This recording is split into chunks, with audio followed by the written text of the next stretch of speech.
दोस्तों, रूस और यूक्रेन के बीच युद्ध के 999 दिन हो चुके हैं, यानी 1000 दिन पूरा हो जाएंगे कल।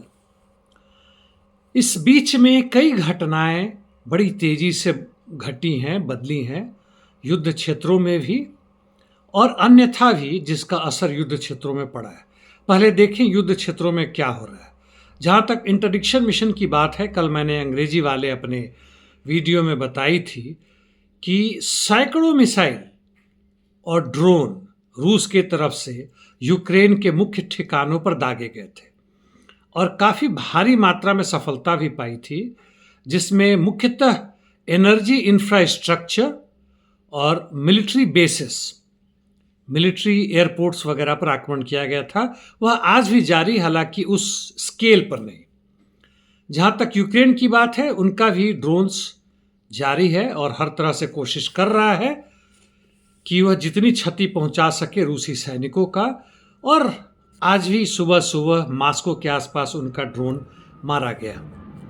इसके साथ ही यह बताना जरूरी है कि अटैकम्स, यानी वैसे मिसाइल्स, आर्मी टैक्टिकल मिसाइल्स जो अमेरिका का है, और अभी तक अमेरिका ने उसे रूस के क्षेत्र में मार करने से मना किया था लॉन्ग डिस्टेंस के लिए, ताकि युद्ध एस्केलेट ना हो जाए, फैल ना जाए।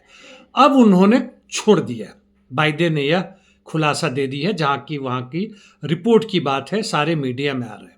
ऑफिशियली कुछ नहीं बताया जा रहा है, लेकिन ऐसा लग रहा है। और इसके साथ साथ दूसरे देशों ने भी, जैसे यूके एंड फ्रांस ने भी अपने अपने मिसाइल को वहाँ पे जो लॉन्ग रेंज की है, स्टॉर्म शैडो, स्कैल्प को छूट दे दी है कि वह भी मार कर सकते हैं। इन सब मिसाइल की का जो रेंज है तकरीबन 300 किलोमीटर के आसपास आता है। जहाँ तक जर्मनी की बात है, अभी तक उन्होंने ना कहा है, लेकिन वह भी कर ही देंगे, आज नहीं तो कल। जर्मनी का लॉन्ग रेंज मिसाइल जो है उसका नाम टॉरस है। खैर, अब हम आते हैं जमीनी हरकत क्षेत्रों में क्या हो रहा है। कुर्स्क में आते हैं। कुर्स्क में जबरदस्त युद्ध जारी है और ऐसे कहें कि अमेरिका ने क्यों लॉन्ग रेंज मिसाइल्स की छूट दी है। उनका कहना एक कि यूक्रेन के पूर्वी हिस्से में, खासकर पहले जिसे हम मारिंका या औदिवका कहते थे और आगे बढ़ने के बाद से अब यह कुराखो और पोक्रोस सेक्टर बन गए हैं, उनमें भारी विजय। दूसरा, कुर्स्क में भी यूक्रेनियन सैनिक हार रहे हैं, तो उनको रोकने बचाने के लिए तीसरा जो बहाना है उनका कि नॉर्थ कोरिया के 10,000 से अधिक या 12,000 सैनिक वहाँ गए, इसलिए उन्होंने लव किया है। तो कुर्स्क में लड़ाई जबरदस्त जारी है। कुर्स्क के सुडजा डिस्ट्रिक्ट में वहाँ पे एक जगह है ओल्गोवका, जिसको तकरीबन 3 या 3.5 जगह से, मतलब एक रास्ता बचा हुआ हल्का सा, रूसी सैनिकों ने सैकड़ों यूक्रेनियन सैनिकों को घेर रखा है। उसमें से उन्होंने कल रात या सुबह सुबह भी कोशिश की थी कि तोड़ के बाहर निकले और भागे, लेकिन सफलता नहीं पाई।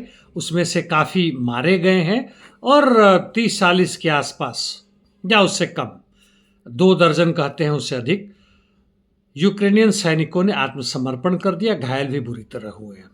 यह हालत है सुडजा की। जहाँ तक कुरिनोवो डिस्ट्रिक्ट की बात है, वहाँ लड़ाई जारी है। अब आते हैं खार्कोव के उत्तर में, यानी बेलगोरद से, जहाँ पे एक छोटे से क्षेत्र में, जिसकी चर्चा मैंने की थी अंग्रेजी वाले संस्करण में। वहाँ पे कोई खास परिवर्तन नहीं हुआ है, ना ही स्लोबोजांस्क की दिशा में, यानी जहाँ से 2 जगहों पे खास लड़ाई चल रही है, एक वोल्चांस्क और दूसरा लिप्सी डायरेक्शन में कोई परिवर्तन नहीं है। अब नॉर्थ ईस्ट यूक्रेन में आते हैं, यानी कुपियान, स्वातोवो, क्रिमिना दिशा में। यहाँ पे रूसी सैनिकों ने झेरबेट्स रिवर के पूर्व में नेवस्की क्षेत्र है, उसके वेस्ट बैंक पे पहुंच गया, यानी नदी क्रॉस करके। यह एरिया कहें तो स्वातोवो के क्षेत्र में आसपास आता, वहाँ पर आगे बढ़ गए हैं और अपना ब्रिज हेड को मजबूत कर रहे हैं। और कुपियांस क्षेत्र में, यानी कुपियांस जो मुख्य रूप से जिला है या पूरा क्षेत्र है, उस पर भी रूसी सैनिक प्रवेश कर चुके हैं नॉर्थ और नॉर्थ ईस्ट दिशा से, और वहाँ पे एक जगह है जाउस कोल्ये, और वहाँ भी युद्ध जारी है। इन्होंने अपनी स्थिति मजबूत कर ली है, यानी कुपियांस के लिए अब लड़ाई शुरू हो चुका है। अब पूर्व दिशा में आते हैं, ऊपर से ही आ रहे हैं सिवेर्स्क। सिवेर्स्क में जहाँ तक बात है कोई खास परिवर्तन नहीं है, हालांकि कहें तो सिवेर्स्क से सटे हुए क्षेत्र में यानी बाखमुत के आसपास में वहाँ पे लड़ाई जारी है, और ओरिखो वासिलिवका के पूर्व और दक्षिण क्षेत्र में भी, और ग्राइहोरिका में आगे बढ़े। जहाँ तक चासिव यार बाखमुत की बात है, वहाँ पे सदर्न फ्लैंक आपने बार बार सुना होगा, क्लिशिव का, अंद्रिव का, वहाँ के जो भी यूक्रेनियन ब्रिजहेड से उन्होंने करीब 1.5 से 2 साल तक बचा कर रखा था, अब उसको होल्ड करने में सक्षम नहीं है, वहाँ से पीछे हट रहे हैं। और चासिव यार से सटे हुए कहें तो उसके दक्षिण में ही स्टोपोचकी के नॉर्थ ईस्ट दिशा से आगे बढ़े हैं। इस छोटे से जगह का भी अब टिके रहना मुश्किल है। टोरेस के अंदर में जबरदस्त लड़ाई जारी है। अब आते हैं अंततः कुराखो पोक्रोवस क्षेत्र में। यूक्रेन ने माना है कि जॉर्जीवका जो सेलिदोव क्षेत्र में है यानी पोक्रोवस्क में है, उसका पतन हो चुका है, और वहाँ से यूरिवका पे भी कब्जा करके पेत्रिवका की तरफ बढ़ रहे हैं। इसके बाद से अगला क्षेत्र होगा वह पेक्रोवस्की होगा। जहाँ तक कुराखो की बात है, रशियन आर्मी ने बेरेत्स्की के ईस्टर्न पार्ट पर कब्जा कर लिया, उसे भी माने तो तकरीबन खत्म हो ही चुका है। यानी इन दोनों क्षेत्रों का अब टिके रहना मुश्किल है। अब आते हैं दक्षिण में, खारसन में आपको पता है यानी निपर रिवर के पश्चिम में कोई परिवर्तन नहीं है, वह यथा स्थिति बनाए हुए। जापोरेजिया में रशियन आर्मी की एक्टिविटी बढ़ चुकी है। वेस्ट ऑफ नोवोपोक्रोवका से वहाँ से मालातुख माचका की तरफ आगे बढ़े हैं, और मकारोका जिस पर इन्होंने कब्जा कर लिया है उससे भी पूर्व में आगे बढ़ने की कोशिश कर रहे हैं।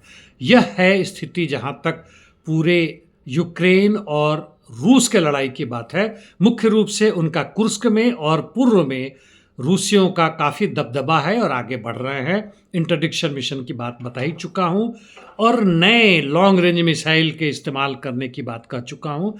इस पर पुतिन का रिएक्शन है कि लॉन्ग रेंज मिसाइल्स यानी जिसमें हाइपरसोनिक मिसाइल्स आएंगे, बैलिस्टिक होंगे बेसिकली, और वह काफ़ी कॉम्प्लिकेटेड हैं, और उसका इस्तेमाल करने के लायक जिसमें कि आपको एग्जैक्ट जगह का लोकेशन चाहिए, उसके कोऑर्डिनेट चाहिए, वह बिना अमेरिकी और नेटो सैटेलाइट के संभव नहीं है, क्योंकि यूक्रेन के पास कोई ऐसा सैटेलाइट नहीं है।